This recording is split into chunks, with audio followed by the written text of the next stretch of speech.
Bonjour, mon nom est Michel Doucette. Je suis un diplômé de notre université acadienne et pendant 34 ans, j'ai été professeur à la faculté de droit où j'ai également occupé les fonctions de doyen et directeur de 2 centres de recherche.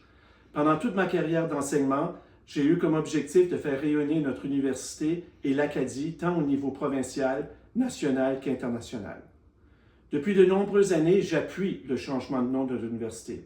Ma prise de position à ce sujet a peu à voir avec Robert Moncton.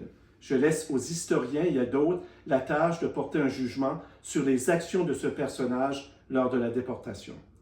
Ma prise de position ne vise pas également à critiquer le choix fait par les fondateurs de notre université en 1963. Je conviens qu'il peut y avoir eu à l'époque des considérations politiques que je ne connais pas qui ont influencé leur choix.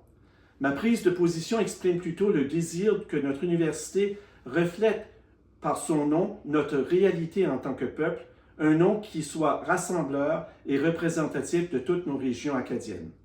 Si nous regardons les universités anglophones de notre province, ainsi que celles de d'autres provinces de l'Atlantique, nous constaterons qu'aucune de celles-ci ne porte le nom de la ville dans laquelle elles sont situées.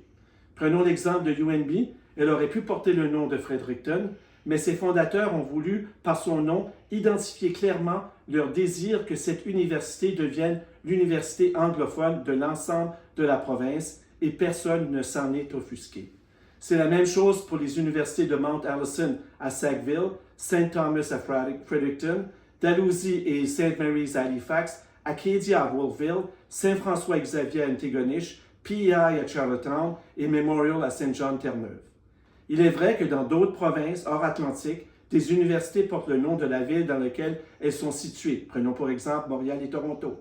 Mais il faut comprendre que dans ces provinces, il existe plusieurs autres universités ayant la même langue. Si nous avions au Nouveau-Brunswick 2 ou 3 universités de langue française, peut-être qu'il serait acceptable qu'une de celles-ci porte le nom de la ville dans laquelle elle est située, mais ce n'est pas le cas. Nous n'avons qu'une seule université.